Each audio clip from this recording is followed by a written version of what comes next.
Lucas 11, o verso é o 24, nós vamos até o 28, você pode colocar de pé, em reverência à palavra de Deus.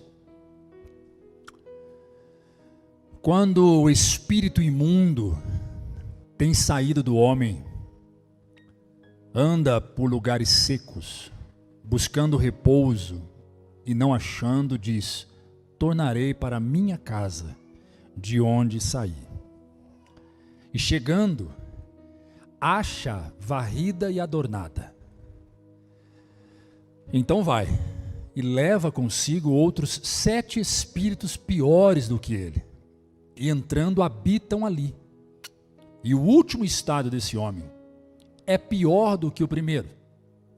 E aconteceu que, dizendo ele estas coisas, uma mulher, dentre a multidão, levantando a voz, lhe disse: bem-aventurado o ventre que te trouxe e os peitos em que mamaste.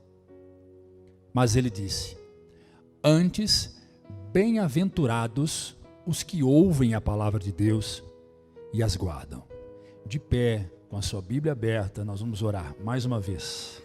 Amém? Nunca oração é demais. Nunca oração é demais. Amém? Vem aqui, pastor Wilson, fazer essa oração, para que Deus abra a sua mente, traga luz no seu entendimento. Senhor Deus e Pai, nós te damos graças, Senhor, por esta palavra, Senhor. Nós te damos graças, Senhor, por esta noite, Senhor, na tua presença, Senhor. Que as tuas palavras, ó Deus, possam ficar gravadas, Senhor, marcadas, Senhor, nos nossos corações, ó Deus. Venha falar, Senhor, com cada um aqui nesta noite, ó Pai, que escolheu o Senhor estar aqui, ó Pai, para ouvir, Senhor, a tua palavra, aprender mais de ti, Senhor. Continue, Senhor, usando, Senhor, o nosso pastor William, Senhor, para que a tua palavra chegue e permaneça no nosso coração, em nome de Jesus. Amém e amém. Pode se sentar. Nós estamos diante de um texto aonde mais uma vez Jesus sofre acusações malignas. Se você ler a biografia de Jesus nos evangelhos, você vai observar que Jesus sofreu várias acusações malignas de homens religiosos, fundamentalistas, que sentiram ameaçado por Jesus a partir da anunciação das boas novas. As palavras de Jesus eram uma boa notícia, era algo bom que estava sendo levado para aquele povo. Era novidade de vida. Então esses homens, inspirados, possuídos, orientados pelo próprio diabo, se levantavam contra Jesus, e cada acusações, uma mais terrível e absurda do que outras. E esse texto dentro do contexto aqui, o evangelista Mateus vai narrar, mas com detalhes. Lucas ele é conciso, mas o evangelista Mateus, lá no capítulo 12, depois na sua casa você pode ler, ele vai detalhar esta discussão que os fariseus tiveram com Jesus. Eles vão acusar Jesus de expulsar demônios, estando Jesus possuído por demônios. Eles vão dizer que Jesus estava expulsando demônios porque o próprio Jesus estava endemoniado. Então veja o tamanho, o grau, o nível de acusação absurda que fizeram contra Jesus. Dentro desse contexto, Mateus vai dizer que Jesus fala da blasfêmia contra o Espírito Santo, uma blasfêmia, um pecado imperdoável. Isto é tema para uma escola bíblica dominical. Eu vou preparar esse estudo, na verdade nós temos isso preparado para trazer para vocês o que é de fato essa blasfêmia, do que se trata essa blasfêmia. Enfim, o que é que está acontecendo aqui? Jesus está expulsando um demônio de um homem. E o texto lá no versículo 14 vai dizer que este demônio que estava no homem era mudo. Ou seja, olha o que diz: estava ele expulsando um demônio, o qual era mudo. Então, observe que esta não é uma enfermidade do sujeito. Observe que o texto não diz: e Jesus expulsava o demônio em um mudo. Não, o texto diz que Jesus expulsava um demônio na qual era mudo. Isto nos dá a entender que existem enfermidades que de fato são promovidas pelo próprio demônio. Saindo o demônio, se remove a enfermidade. Ponto. Isso é bíblico, isso teologicamente a base, não só esse texto, como outros textos também. Que é possível sim haver enfermidades que a origem dela é puramente espiritual, puramente demoníaca. Prova é que neste caso em especial, a falta de fala, ou seja, a mudez, não sei se essa é bem a palavra, mudez, enfim, que estava nesse homem, ela é removida quando o demônio se remove. Então sai o demônio, volta a voz do sujeito, não é? Veja o versículo, coloca de novo para mim, filho, por gentileza. Olha o que diz o texto, versículo 14. E estava ele expulsando o demônio, a qual era mudo. Aconteceu que, saindo o demônio, o mudo falou. Então, a Bíblia não diz que Jesus cura o mudo. A Bíblia diz que Jesus liberta um homem endemoniado. Esse texto está se tratando de libertação, não está tratando de cura. Esse texto está se tratando especificamente de libertação. Cura, nós vamos ver lá no tanque de Betesda, próximo a Betesda, a caminho de Samaria, Jesus curando, por exemplo, um cego, quando ele gospe no barro e faz do barro uma laminha, passa nos olhos daquele homem e pede para que ele lave os olhos no tanque de Siloé, e ele vai lá e lava os olhos, e a partir daquele momento ele passa a enxergar. Cura, nós vamos ver coxos, paralíticos sendo recuperando o movimento das pernas, vamos ver mulheres, em especial uma mulher que sofria de fluxo ininterrupto de sangue, era uma menstruação contínua,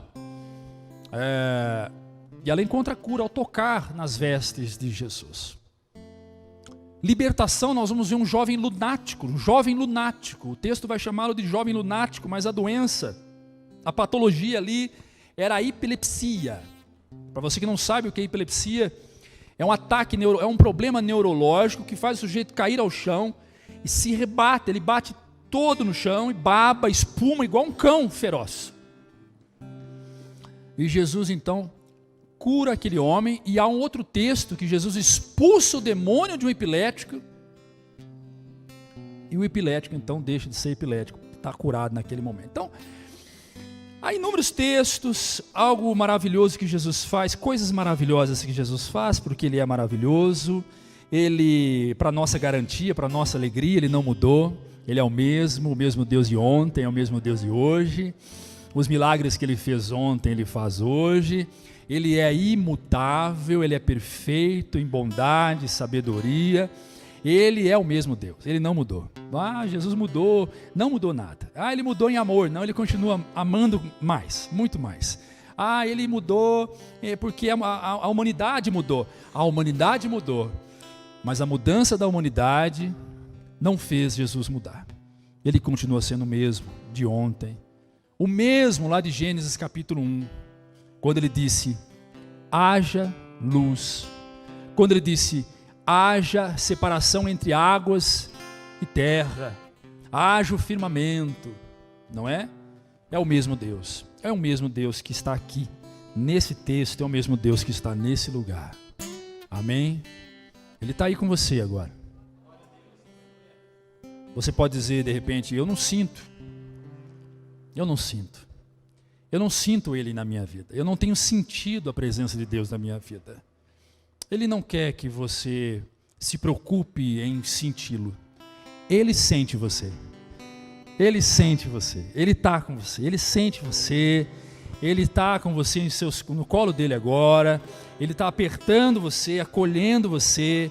Ele está junto com você, Ele sabe das suas dores, das suas preocupações, dos seus sonhos, dos seus desejos, das suas motivações. Ele sabe de tudo, porque Ele é Deus. Ele sonda os nossos pensamentos, sonda o nosso interior, conhece aquilo que nós não conhecemos, sonda aquilo que nós não conseguimos sondar, porque Ele é Deus. Então vamos para o texto. Enfim, nós chegamos no versículo 24, aonde o espírito imundo então sai do homem, e aí começa uma exposição de Jesus explicando tecnicamente o que o diabo faz. Aqui há uma explicação técnica sobre como o diabo trabalha. Jesus vai explicar como que é os trâmites do inferno, como que o diabo atua. Porque se tem alguém que conhece o diabo mais que o diabo mesmo, é o próprio Jesus. É o próprio Jesus Cristo que conhece o Lúcifer, porque o Lúcifer foi um anjo criado. Assim como o Gabriel, assim como os querubins, serafins, arcanjos, todos foram criados, e quem criou foi o próprio Jesus. Foi Ele que criou, o Criador dos céus e da terra criou essa terça parte de anjo que caiu com Lúcifer, que nós chamamos de demônios, que a Bíblia chama de demônios caídos, anjos caídos, demônios, foi Jesus. Então Jesus conhece tudo, Jesus conhece como eles trabalham, Jesus sabe o que eles fazem, as estratégias que eles usam, as ferramentas que eles têm. Então aqui Jesus vai explicar um pouco, né? Jesus vai explicar um pouquinho sobre a atuação do diabo. Quem está entendendo diz amém. Aleluia. Aleluia. Então Jesus trata nesse texto de um homem que foi liberto de um espírito imundo, mas deixou-se de se comprometer com Deus. Então aqui há uma libertação, mas não há um comprometimento. Um homem que era possesso por um espírito demoníaco, foi liberto, mas ele não tinha comprometimento. Não fala especificamente deste mudo aqui, desse que deixou ser mudo, não. Jesus está falando de um outro tipo de gente que tem um encontro com Deus, tem a sua vida liberta, mas não se compromete com Deus. Encontra a liberdade, mas não encontra o libertador. É possível isso? É possível. É possível. Então o demônio que saiu do homem, ele ainda tinha legalidade nesse homem ao ponto de dizer, minha casa. Esse homem é minha casa. O demônio saiu, mas o Espírito Santo não entrou. A vida tornou-se melhor, tornou-se muito melhor, mas a transformação espiritual não aconteceu. Então, veja, se você pegar, multiplicar 1 milhão de zeros com mais 100 milhões de zeros, o resultado vai ser 0. Se você somar 1 milhão de bondade com mais 1 milhão de caridade, na matemática de Jesus, o resultado vai ser 0. Por quê?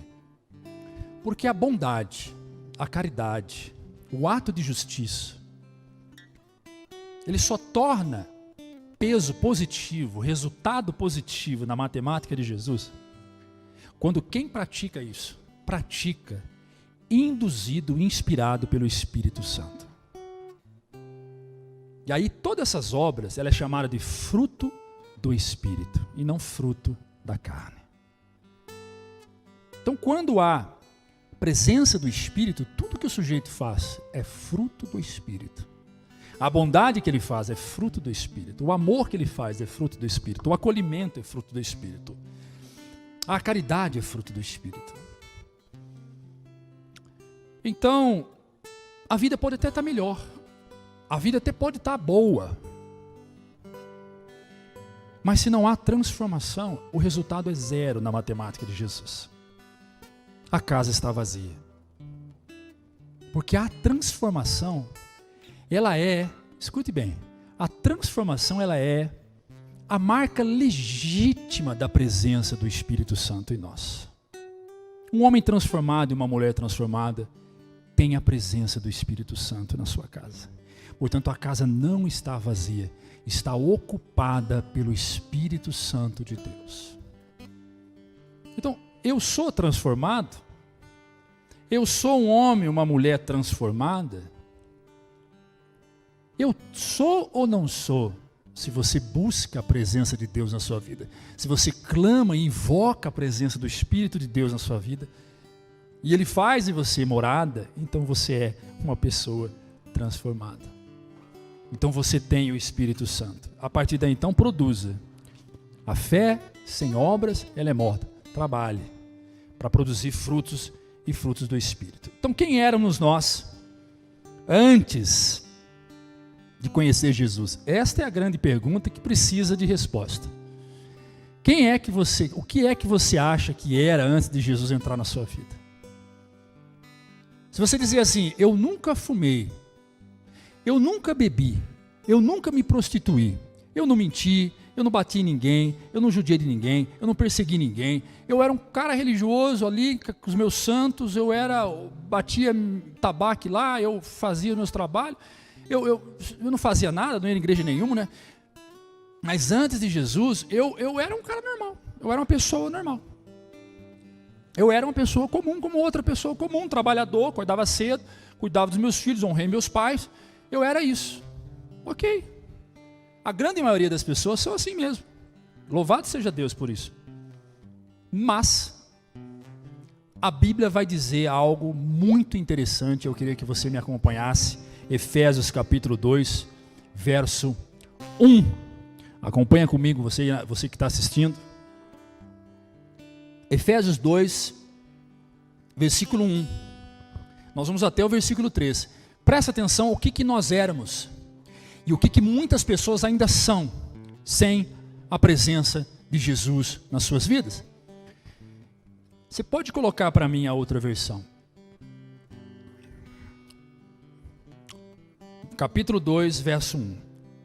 Vocês estavam mortos em suas transgressões e pecados, nos quais costumavam viver, quando seguiam a presente ordem deste mundo, e o príncipe do poder do ar, o espírito que agora está atuando nos que vivem na desobediência.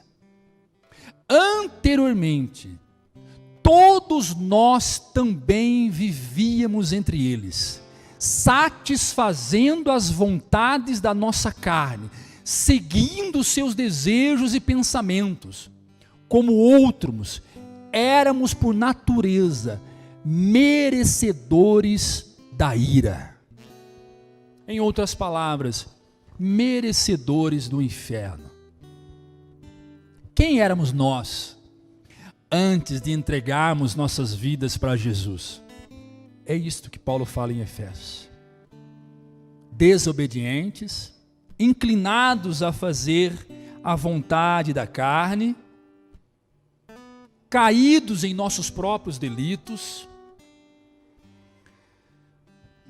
éramos filhos da ira. Então, por mais bondoso que a pessoa seja, por mais justo que você acha que ela deva ser, a Bíblia qualifica essa pessoa diferente. Não é a instituição religiosa que assim faz. Não é o grupo religioso que teve uma ideia de qualificar essas pessoas. Não, é a palavra do Senhor que diz que antes de Jesus entrar na nossa vida, nós estamos mortos. Somos zumbis andando para a rua, éramos zumbis. Caídos. Então, todos precisam de Jesus. Aquele senhorzinho de 80 anos de idade, aquela senhorinha de 71 anos e meio, aquele jovenzinho, todos precisam de Jesus. Você olha aquela senhorinha sentada na varanda da casa, na cadeira de roda, numa roça, num sítio qualquer, O lugar mais longe que ela conhece é a porteira da casa dela. Nunca saiu do mato. Não sabe escrever, não sabe ler. Passou a vida toda cuidando dos filhos que se formaram, viraram médicos, doutores. Esta mulher precisa de Jesus. Igualzinho um detento agora que está preso, uma prostituta, ou alguém, quem sabe, que entrou aqui essa noite sem Jesus. Todos nós precisamos de Jesus. Por isso que ele morreu por todos, não foi só por alguns. Ele deu a sua vida por todos, todos, sem exceção. Ao mesmo tempo que nós olhamos e dizemos, essa senhorinha não precisa, ela é a bondade em pessoa, ela é a justiça em pessoa, nós também temos uma virtude de olhar para alguém que pratica o mal e dizer, esse precisa de Jesus. Esse precisa ter um encontro, já viu isso? Vocês perceberam que a gente tem essa habilidade de olhar para um sujeito e dizer, eita, esse precisa de Jesus, esse precisa. E olha para outro e diz, esse não precisa, já tem. Já tem, não é? Todos nós precisamos. Então, como é a casa dessas pessoas? Quem é que habita nestas casas? Quem é que habita dentro dessas casas? Muito bem, falando de casa, eu aceitei Jesus, eu recebi Jesus na minha vida, e o que eu me tornei? Casa. Eu me tornei uma casa. Eu sempre fui essa casa. Só que eu não tinha consciência que tipo de casa eu era. Eu não tinha consciência que a minha vida é um templo. Muitas pessoas não têm essa consciência. Muitos adolescentes, jovens, adultos não têm essa consciência que a vida dela é um templo ambulante. Quando nós aceitamos Jesus em nossas vidas, nós nos tornamos templos do Espírito Santo. Santuários vivos de Jesus. Veja, 1 Coríntios capítulo 6, versículo 19. Capítulo 6, versículo 19, nós vamos ler 2 versículos. Acaso não sabem que o corpo de vocês é santuário do Espírito Santo? Que habita em vocês, que lhe foi dado por Deus, e que não são de vocês, não pertence a vocês. Vocês foram comprados por um alto preço, portanto, glorifiquem a Deus com o seu próprio. Vocês estão vivos, sim ou não? Com o seu próprio. Está todo mundo vivo. Agora observe uma coisa, olha aqui para mim. Ele não diz, glorifiquem a Deus com o seu espírito. Ele não diz, glorifiquem a Deus com a sua alma. Ele não diz, glorifique a Deus com os seus pensamentos. Ele diz, glorifique a Deus com o seu corpo. Vem cá, Ricardo, vem cá. Olha que corpo bonito, esbelto. Tá vendo? Olha aí. Isso é um corpo. Né? Eu sou grandão, estiquei. Ricardo deu um redondinho. Esparramou para os lados. Isso é um corpo. Isso aqui é um corpo. Que tem cabeça, que tem braço. Esse corpo aqui, a Bíblia está dizendo, pega esse corpo e glorifique a mim. Quem entendeu diz amém. Então quando ele judiar ele mesmo pegar o corpo dele e destruir o corpo dele, ele está destruindo o quê? O templo do Espírito de Deus. O instrumento que é para a glória de quem? É isso que a Bíblia está dizendo. Obrigado, pastor. Obrigado, viu? Amém ou não?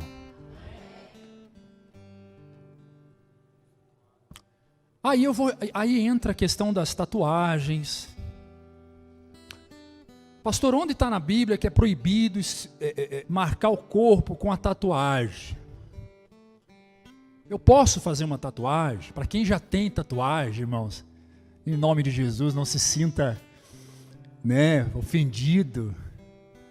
Não é? Eu vou começar a antecipar algumas coisas, porque às vezes eu não erro por falar, eu erro por deixar de falar algumas coisas. Eu falo o que tem que falar, mas eu esqueço de falar algumas outras coisas, aí a pessoa acha que foi para ela, e não foi. Presta atenção, não é para quem tem tatuagem. Os tatuados aí, fica tranquilo. Você fez e agora você toma consciência. O teu corpo, ele é o corpo para glorificar a Deus. Apesar de não termos textos extremamente relevantes em relação à tatuagem, esse texto aqui, ele nos traz, ele colabora, ele ajuda, ele contribui para entender que o meu corpo, a melhor marca que deve ter nele, é a marca do Espírito Santo de Deus. Então, quando eu marco o meu corpo, quando eu vou lá e tatuo o meu corpo, eu estou tatuando o templo do Espírito Santo. Então, você avalie se isso que você está fazendo gera glória para Deus. Se aquela marca que você está colocando no templo gera glória. Aí entra outras coisas também. A roupa que nós vestimos. Não é? Será que aquela roupa que eu estou colocando no corpo, ela glorifica a Deus? Porque eu vou andar com o meu corpo, que é templo do Espírito, não tem nada a ver com a mensagem que eu estou dizendo, é um parênteses, ok, gente? Isso é uma outra coisa, mas é um parênteses. É um parênteses que eu estou fazendo aqui. Eu vou andar na rua, eu vou expor o templo do Espírito Santo vai ser exposto na rua. Como é que eu vou expor isso? Como é que eu vou mostrar o meu corpo na rua? Então, eu preciso cuidar do templo. E aí quando você come demais, come, e não tem limite, come, bebe, você está fazendo o quê? Está fazendo o templo do Espírito Santo perecer. Então cuide do seu corpo. Cuide do seu corpo. E quando você não come também, não come nada, e vai emagrecendo, até morrer. Né? Então cuide do templo do Espírito Santo. Cuide. Você que é magrinho, cuide do templo. Você que é gordinho, cuide do templo. Você que é esquisito igual eu, cuide do templo. Porque até hoje eu não sei o que eu sou. Se de lado parece que eu estou de frente parece que eu fui embora. Então não dá. Mas voltando para o texto. Somos santuários, templo do Espírito Santo, moradas de Deus. Muito bem. E nós estamos inclinados a fazer qual vontade? De Deus.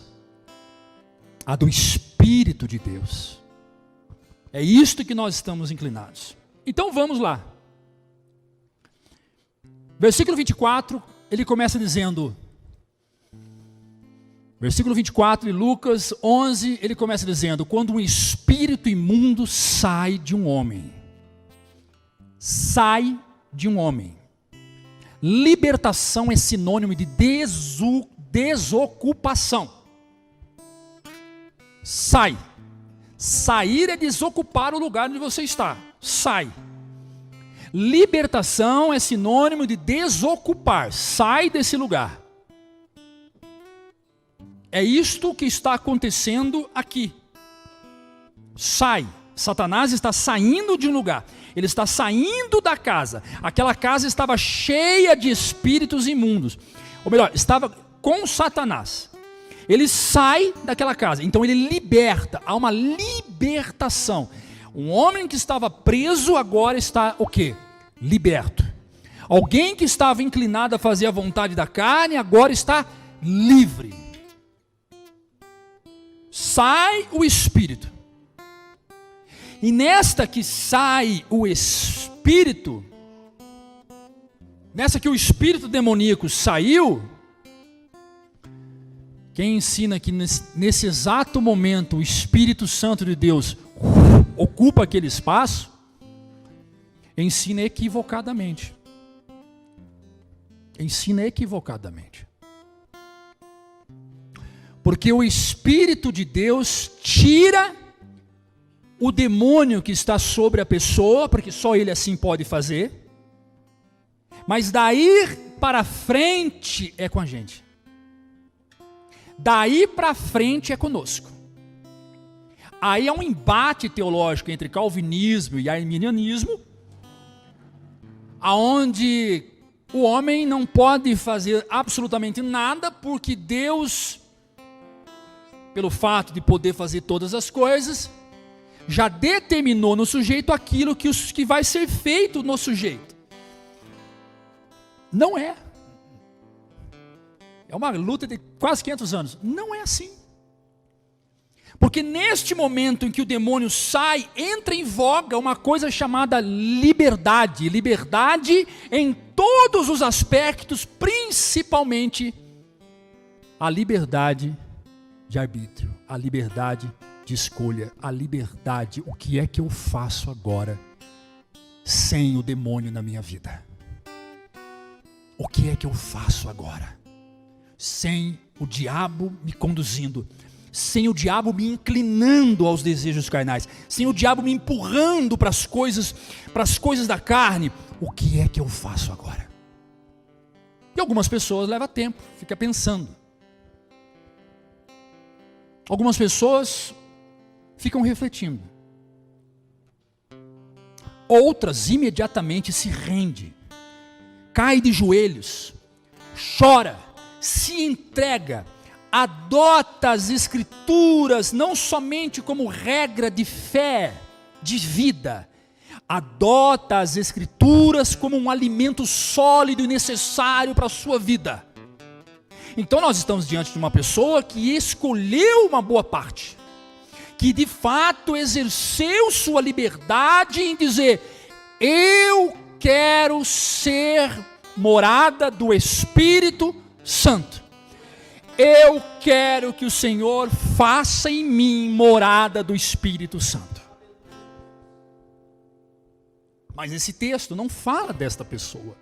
Esse texto fala do sujeito em que o demônio sai e a casa então agora está sendo adornada. Para você que não sabe o que é adorno, é enfeitada, sendo varrida. O texto vai dizer isto já no versículo seguinte, mas vamos parar aqui no 24, quero explicar rapidamente.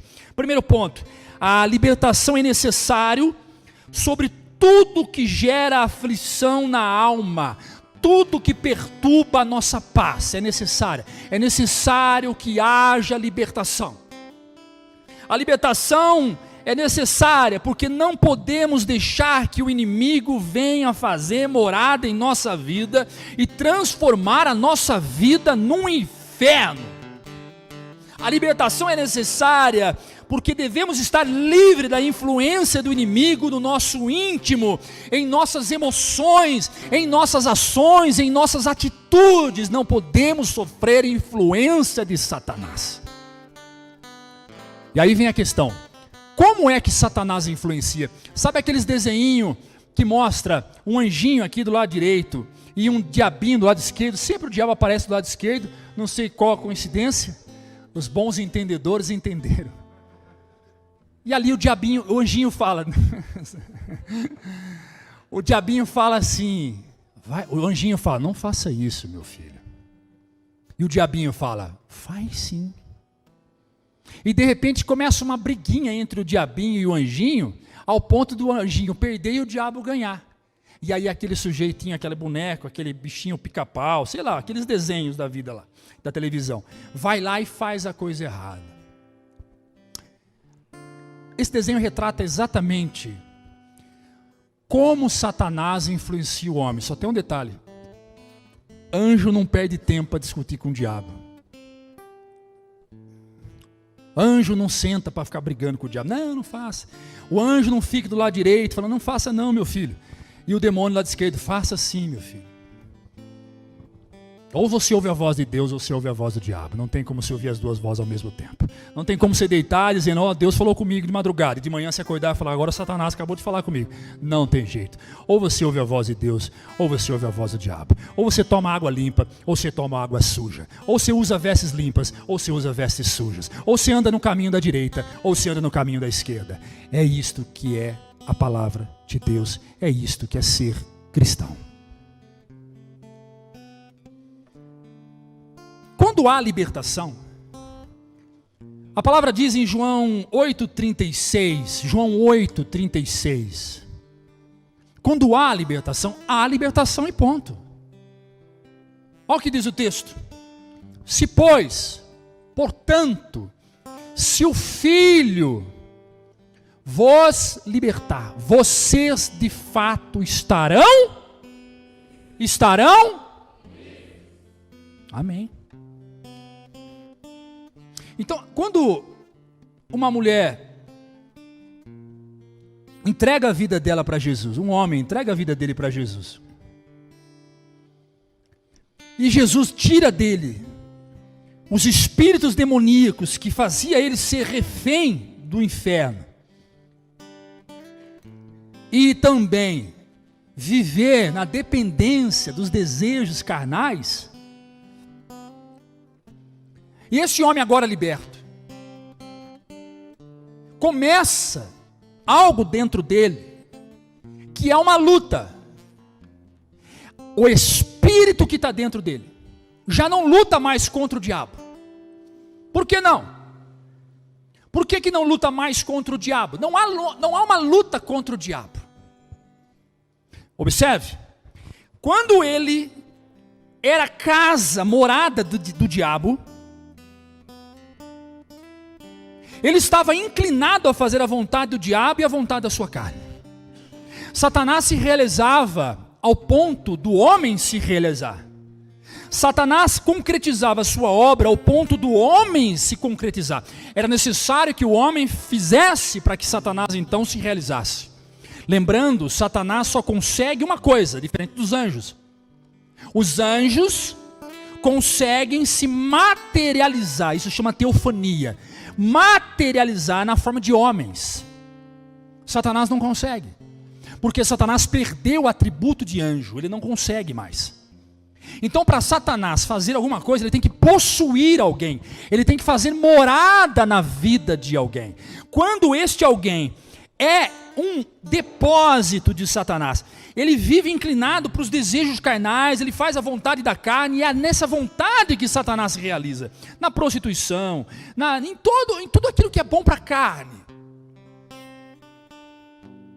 Quando o demônio sai, o que sobra agora não são as obras da carne, mas a vontade da carne, porque a carne foi viciada, a carne, ela foi habilitada, ela foi treinada. Então, se vamos dar um exemplo, eu tenho que tomar muito cuidado com os exemplos que eu vou citar, porque a gente está vendo uma era que o pastor de uma família cristã não pode tratar com a família, porque se ele trata com a família, é um que sai ofendido, é outro que acha que foi para ele, é outro que acha que foi para lá, é um que liga para o outro para avisar, o pastor deu recado. Então, o pastor não consegue, os pastores de hoje não conseguem mais tratar com seus filhos como pastor. Então eu tenho que ser só pregador mesmo. É a roupa que eu vesti, que é vir aqui pregar. Tentar ser pai, eu percebi que não dá certo. Não dá certo. Vou deixar para Jesus fazer isso, eu vou deixar Jesus fazer o papel dele de pai. Eu vou só ensinar. Então vou dar um exemplo. O homem que foi durante muito tempo viciado em sexo, e ele comprava, ele pagava, ele vivia constantemente atrás disso. Jesus entra nele, Jesus faz morada nele, Jesus cura ele, Jesus sara ele, mas há algo habilitado, há algo treinado, há algo que foi moldado pelo próprio demônio, a carne. Então agora começa uma segunda fase. Qual? A luta entre o que está dentro do homem contra a carne, não é contra o demônio, porque o demônio saiu, o demônio foi embora. Então a presença do Espírito Santo vai dizer para a carne: não faça isso. A presença do Espírito Santo vai dizer para o sujeito que está andando numa rua, que viu lá uma casa de prostituição: troca de calçada. Mas ele não quer trocar. E o Espírito fala: troca de calçada. E ele troca de calçada. Aquele homem que era dependente químico, viciado em álcool, doente mesmo, doente. Deus curou ele, Deus sarou ele, mas a carne está habilitada. A carne, ela foi treinada. A carne, isso aqui. Há um vício patológico, há algo biológico. Ele vai ter que lutar contra isso. O Espírito de Deus vai lutar contra a carne. Quem está entendendo diz amém. Então é diário. É o sujeito acordando de manhã, ele lutando contra aquilo, é ele resistindo, ou melhor, ele afastando, é ele saindo de perto. Presta atenção, essas lutas não é de resistência, essas lutas é de afastamento. Não confunda resistência com afastamento. Se você foi dependente químico, se você foi viciado em algo, se você era fraco em uma área e Deus te curou, Deus te libertou daquilo, Satanás foi tirado de você. Então agora, o seu trabalho, enquanto você não molda a sua carne, enquanto você não treina a sua carne para ser mais forte que aquilo, você vai ter que correr, você vai ter que se afastar, você vai ter que fugir. Está lá assistindo televisão, você foi viciado em pornografia, Deus te libertou, Deus te sarou, Deus te curou. Há um processo de libertação maravilhoso que houve na sua vida, mas você está lá, a sua carne vai dizer: para aí. Não é o demônio, é a sua carne. Por que não é o demônio, pastor? Eu vou voltar de novo. Onde há a presença do Espírito de Deus, há luz, e onde há luz, as trevas não habitam. Se é água doce, não é água salgada. É a sua carne. O que o diabo quer é que você dê vazão para a sua carne, para que ele possa então se apoderar, porque ele está ao seu derredor, esperando que você, a partir da sua carne, abra uma microbrecha para ele entrar de novo. Eu vou voltar para o texto. Mas você está ali com a sua carne de cuecão, sentado na frente da TV, assistindo ali com o controle remoto e pum, cai numa cena pornográfica. O que você tem que fazer? Muda de canal, desliga a TV, vai dormir, vai orar, vai ler a Bíblia, sai, vai para fora, vai pensar no Espírito Santo, vai falar com Ele. Você precisa vencer a carne, porque dentro de você há a presença do Espírito Santo.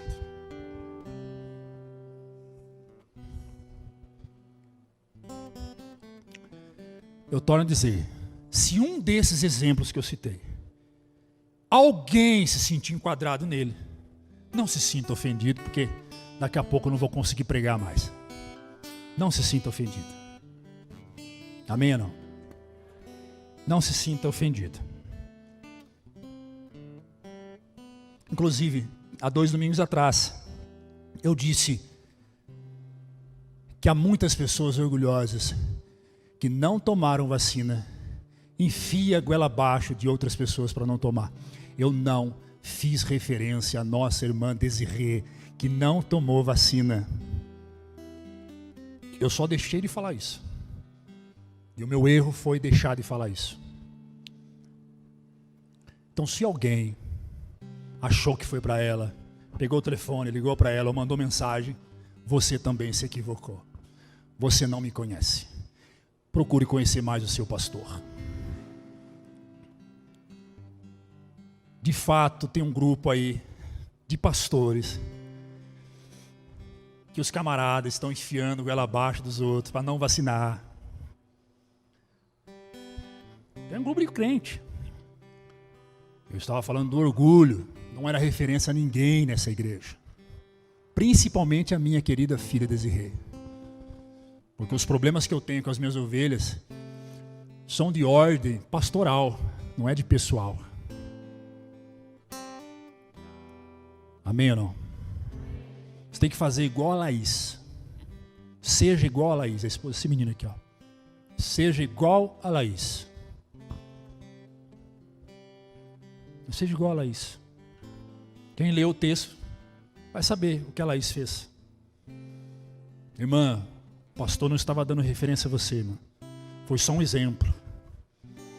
Ou seja, tirando a possibilidade do diabo inspirar o coração de alguém de que o pastor da igreja estivesse dando indireta para fulano ou ciclano. Então, eu decidi que não irei citar nome de ninguém, não irei citar exemplo de vida, prática cristã de ninguém, não irei mais pregar do jeito que eu pregava, até a igreja atingir uma maturidade suficiente em relação ao pastor que tem. Amém ou não? Porque o que parece é, pastores que têm valor são aqueles que dão farelo para o seu rebanho comer. Esse é o sentimento que eu tenho tido ultimamente. E o que nós estamos fazendo aqui, procurando fazer, é dar alimento para você comer. Se você vai sair lá fora e praticar, o problema não é nosso. Mas voltando para cá. Então não se sinta ofendido. E eu amo a irmã. Está com a gente, não saiu da igreja não, fique em paz. Ela é um amor de pessoa. Olha o que o texto diz em 1 Pedro 5, 8. Sede sóbrios, vigilante. O diabo, o inimigo de vocês, andam ao redor como leão, rugindo e procurando a quem possa devorar. O diabo quer nosso fim. O diabo quer a nossa derrota. O diabo quer a desgraça dos nossos filhos. O diabo quer a tristeza da nossa esposa. O choro dos seus maridos. O diabo quer ver os seus filhos em depressão, trancados nos quartos, chorando, se lamentando. O diabo quer ver você desempregado. O diabo quer que você, tudo que você fizer, você não prospere. O diabo não quer que você realize os seus sonhos. O diabo não quer que você seja feliz. Ele trabalha para a sua tristeza. Quem tem casamento feliz aqui, levanta a mão. Oh, louvado seja Deus. Casamento feliz, está casado, está junto. Quem está feliz? Amém.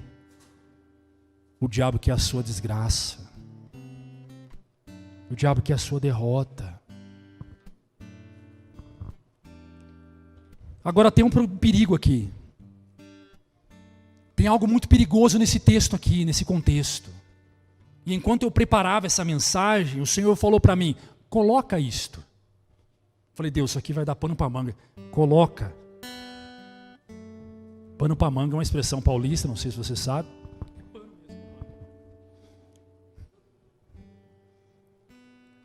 A neutralidade representa uma oposição a Cristo. A neutralidade dá a Satanás o direito de posse sobre a casa que ele saiu.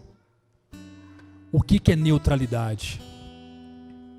É falta de posicionamento. Neutralidade é falta de posicionamento. Veja o versículo 23. Coloca para mim, meu filho. Veja o versículo 23. Aquele que não é comigo é contra mim. Esse é o meu ponto. Se eu não sou com Jesus, se eu não me posicionei a favor de Jesus, eu sou contra Jesus. E aquele que é comigo e não ajunta, espalha. Vou explicar. Aquele que não está comigo é contra mim. Então o fato de eu não me posicionar em favor de Jesus, o fato de eu não invocar a presença dele em mim, eu sou contra Jesus. Esse é o primeiro ponto. Segundo ponto, o fato de eu dizer isto, mas eu não ajuntar, eu não trabalhar, eu não promover, eu não fazer, eu não amar, eu não fazer absolutamente nada, e dizer que sou crente, e dizer que sou cristão, Jesus está dizendo, você está espalhando. Quem se enquadra nesse versículo 23? Os neutros, os passivos, aqueles que se julgam bondosos, mas não fazem nada, não se posicionam em favor do reino. A neutralidade representa uma oposição a Cristo. Você precisa se posicionar. Você precisa imediatamente. Não é tomar lado. O lado você sabe qual você deve estar. É posicionamento. É dizer, eu sou instrumento na mão de Deus. Na minha casa, na minha família, no meu trabalho, na rua, no churrasco com os amigos. Eu sou instrumento de Deus. Eu sou morada do Espírito Santo. E qual que é o desejo do Espírito de Deus? Qual é a vontade de Deus para nós? Qual é o desejo dele? João 14, 23. Presta atenção, nós estamos aprendendo com as Sagradas Escrituras. E respondeu Jesus: se alguém me ama, obedecerá a minha palavra, meu Pai o amará. Aqui é uma refutação aos unicistas. O que é os unicistas? Os unicistas é um grupo de pessoas que se dizem evangélicos que negam a trindade, negam a existência do Pai, Filho e Espírito Santo. Dizem que não existe Pai, Filho e Espírito Santo. Existe só Pai, ponto, acabou. Quem é unicista? O grupo Voz da Verdade é unicista. A gente canta a música deles aqui. Tem vários grupos unicistas por aí. Aqui é uma resposta aos unicistas que a trindade é bíblico. Olha o que ele diz: meu Pai, ele não está se referindo a ele, está se referindo a uma segunda pessoa. Meu Pai o amará. E nós, no plural, não no singular, nós viremos até ele. Nós quem? Pai, Filho e Espírito Santo. Nós viremos a ele e faremos nele morada. Aleluias.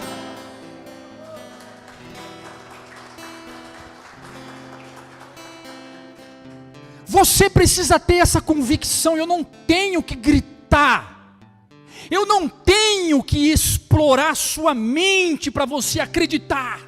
Você precisa sair daqui com essa convicção: eu sou morada do Deus Altíssimo e ponto final.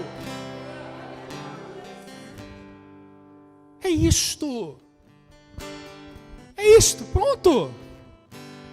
Esse é o desejo de Deus, pastor Wilson, para nós, fazer morada em nós, habitar no lugar onde o diabo habitou, possuir o corpo que outrora o Satanás possuiu.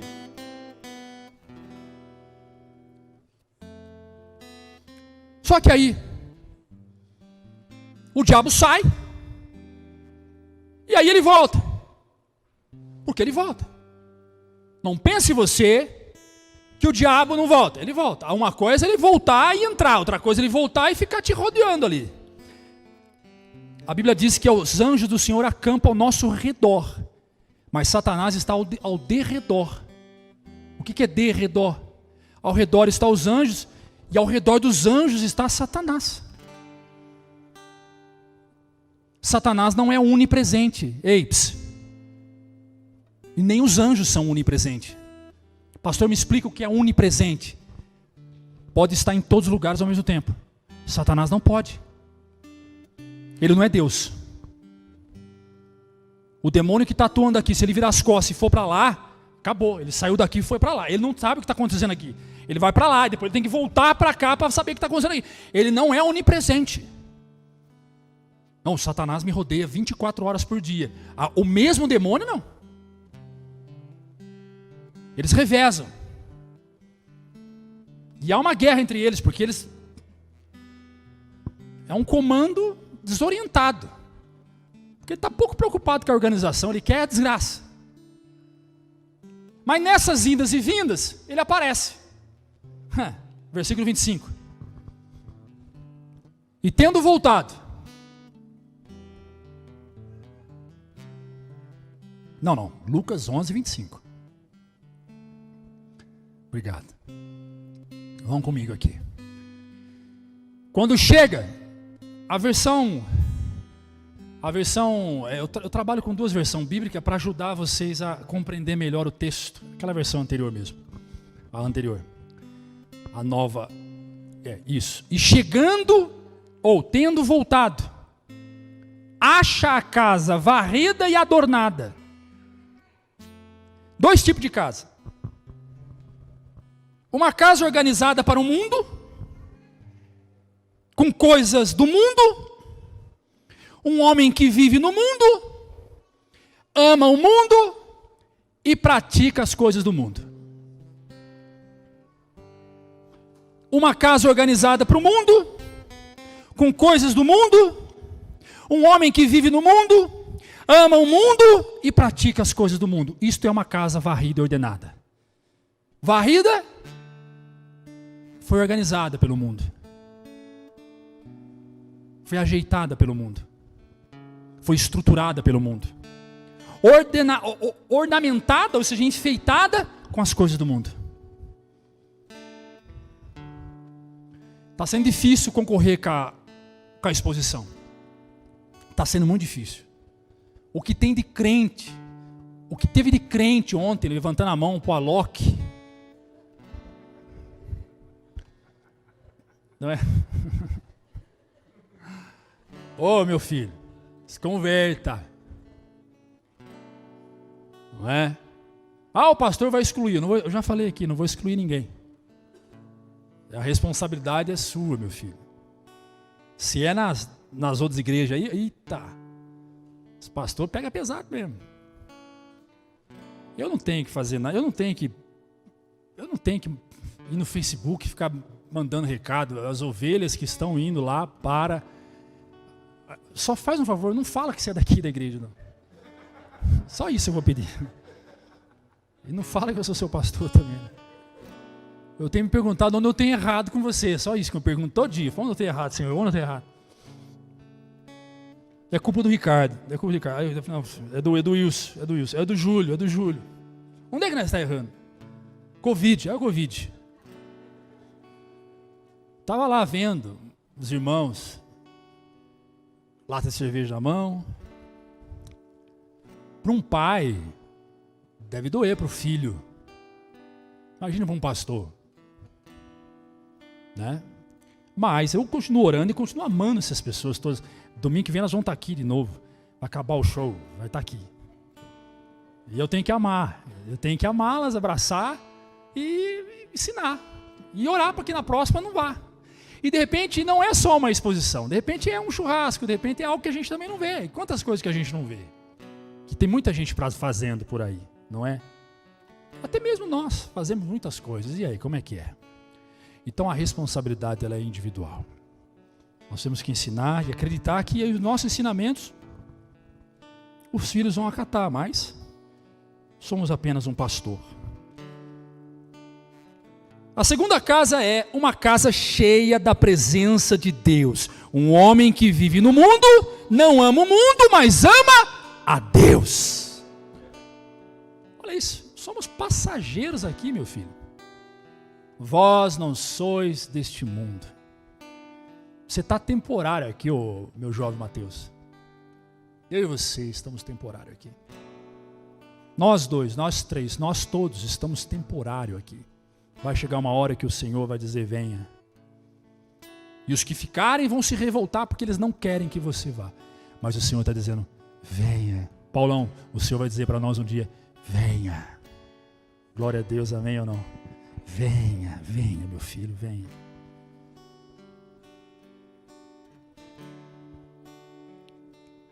Então o que acontece se a casa estiver vazia, pastor? Sem demônio e sem Deus. É possível isso? É, eu já ensinei isso até aqui. É. Versículo 26. Então, ele vai, leva consigo outros 7 espíritos, legião. Legião. Piores do que ele. Então, aqui também, dentro de um tema da teologia chamada demoniologia, que é o estudo sobre os demônios. Aqui mostra que existe uma hierarquia no inferno. Existe classe de poder. Existem demônios mais fortes que outros demônios. Tem gente que fala assim, diabo é tudo diabo, diabo é o diabo. Não. Aqui de fato é claro. O texto é muito claro. Outros 7 espíritos piores do que ele. Então significa que tem demônio pior que um outro demônio. Existem demônios que atuam especificamente em áreas que eles se habilitaram, se aperfeiçoaram. É difícil para nós batistas e presbiterianos aceitar isso, é complicado. E somos as igrejas reformadas mais antigas da história do movimento evangélico. Mas é bíblico. E olha o texto. Então, leva consigo outros 7 de espíritos piores do que ele, e entrando, está vazio? A palavra entrar aqui é possuir. Entrando, habitam, no grego esta palavra diz lugar de moradia, tomada de posse. Habitam ali. E o último estado desse homem será pior do que o primeiro. Ou seja, quando a vida dele, aquela vida antiga de endemoniado, era ruim pra caramba, ao ponto dele clamar por libertação e Deus o libertar. Pois bem, aquela vida, a Bíblia diz que o estado dele será pior que aquela.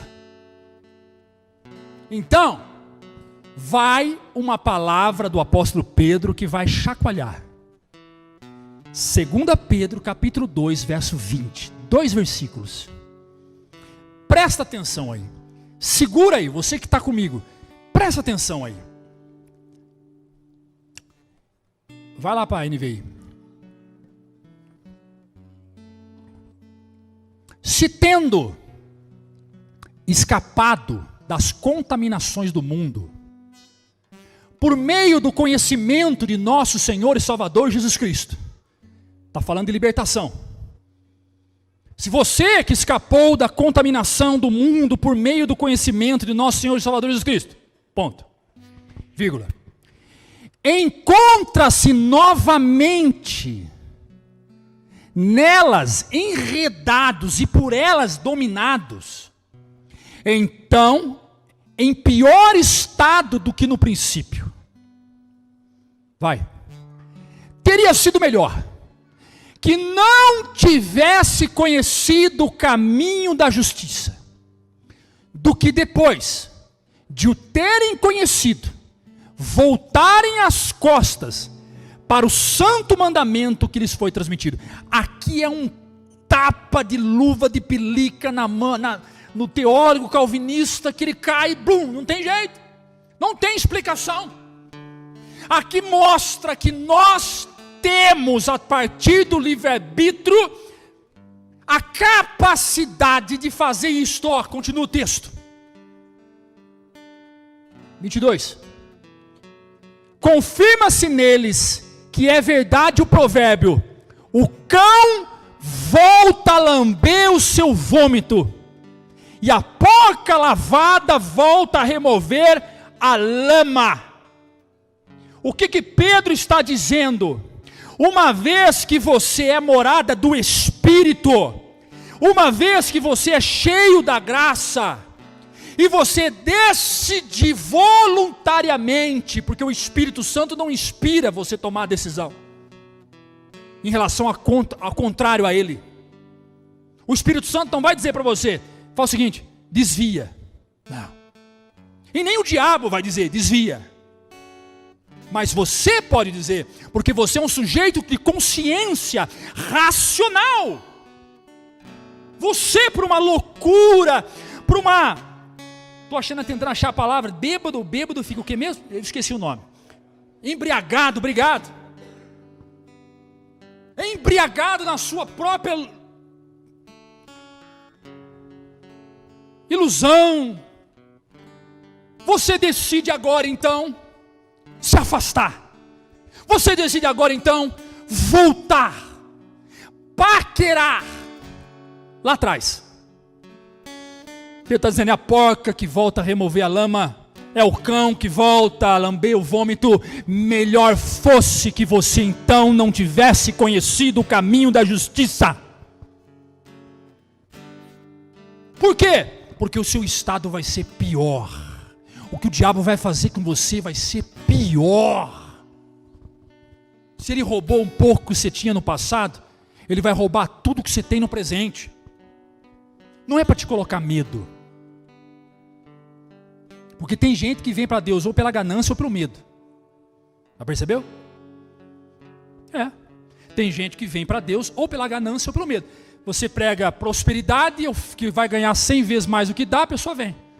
Você fala que vai para o inferno, a pessoa fica com medo, vem. Você tem que vir por amor a Jesus. O que acontece se a casa estiver vazia? Satanás arrebenta com você. O que acontece se a casa estiver vazia? Ele vem 7 vezes mais. E o que Jesus quer na nossa casa? O que Jesus deseja na nossa casa? Vai lá para mim, Apocalipse 3:20. Só mais esse texto e mais um. A gente vai encerrar.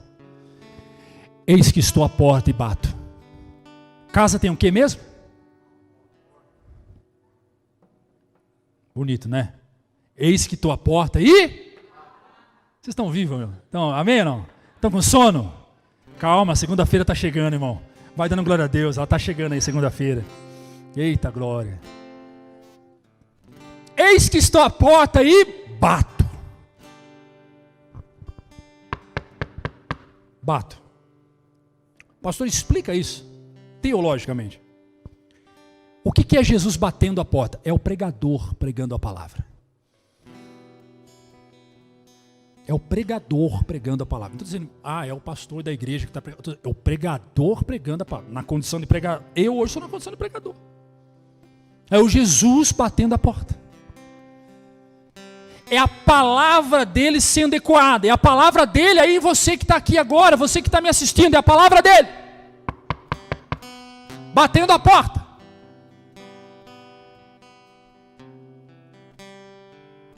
É a palavra dele. Agora veja. Se alguém ouvir a minha... Observe o texto interessante, fazendo uma exegese no texto. Ele não disse, eis que estou à porta gritando. Mas na sequência ele diz.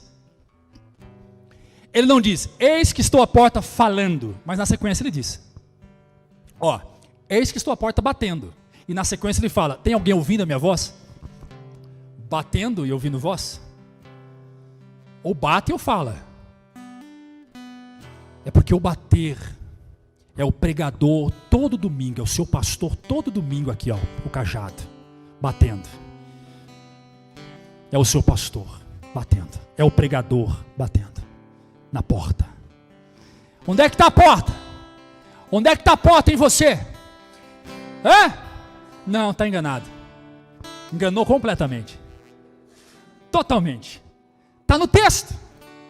Você viu a dificuldade que às vezes nós temos de se perder no próprio texto? Onde é que está a porta?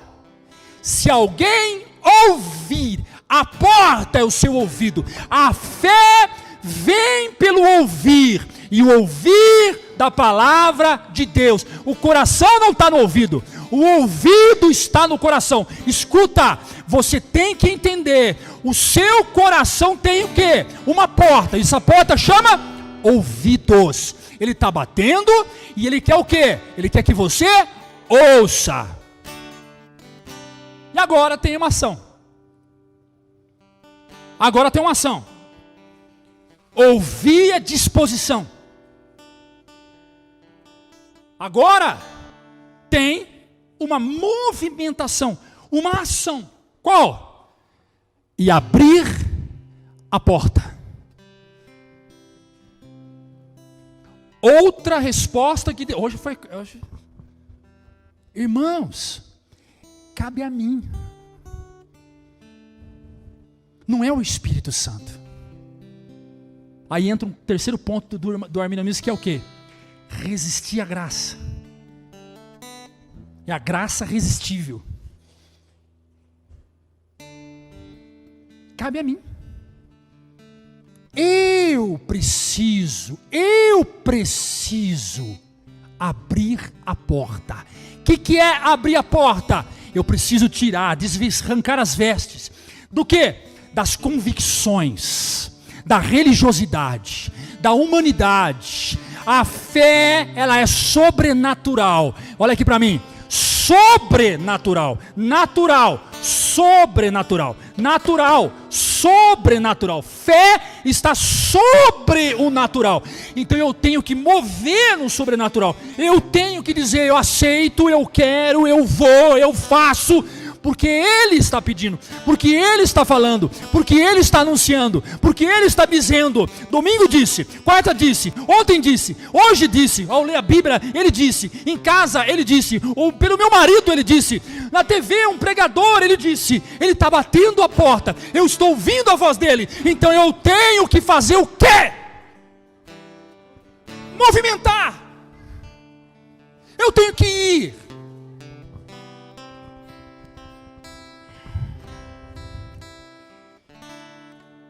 Amém ou não? Agora, vamos lá. As crianças, sentem, por favor, filhos. Todos sentem no cantinho com o papai e com a mamãe.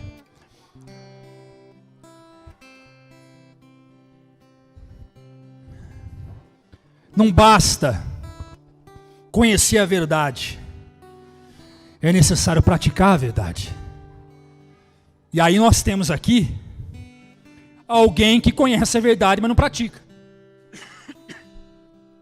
Versículo 27. Vai lá.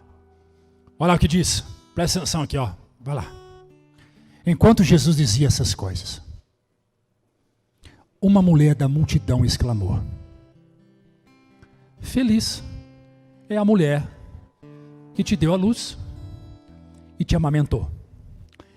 Ela citou aqui algo interessante, que é a bem-aventurança de Maria. Maria é bem-aventurada. Feliz é a mulher, bem-aventurada é a mulher. Agora, veja, ela ficou do lado de Jesus? Sim. Sim.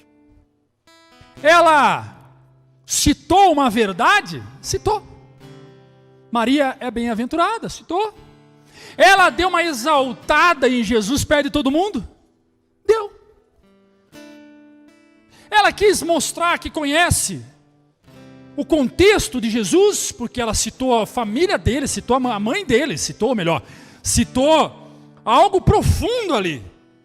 Ela, poxa vida, palavras desse homem é forte. Feliz é a mulher que deu a luz em você. Ela estava do lado de Jesus. Olha a resposta que Jesus deu para ela. Veja. Jesus respondeu: antes, felizes são aqueles que ouvem a palavra de Deus e as obedecem. Em outras palavras, Jesus disse: não basta você conhecer a minha verdade, você tem que praticar a minha verdade. Você tem que fazer a minha vontade. E o texto é interessante porque ela ouviu todo o ensinamento de Jesus. E Jesus responde com ênfase: faça a minha vontade. Faça a minha vontade. Antes são felizes aqueles que ouvem a palavra de Deus e lhe obedecem. Só são felizes verdadeiramente quem de fato é templo do Espírito Santo e deixa ser conduzido pelo teu Espírito. Fora isso, não tem explicação. Fora isso, a Bíblia não explica. Se você não está sentindo ser uma pessoa feliz, se você ainda não sabe o que é ser feliz, eu quero encerrar esse culto orando por você. Mas ao mesmo tempo, você que é feliz, que tem Jesus na sua vida, eu também quero orar por você, para levar você a compreender dia após dia a palavra de Deus e praticar. Praticar verdadeiramente, genuinamente. Praticar com amor, com devoção. Praticar em espírito e em verdade. Para que você seja feliz. Para que você tenha um casamento feliz. Para que você tenha uma vida feliz. Para que a sua família seja feliz. Amém? Se coloque de pé aplaudindo ao Senhor Jesus.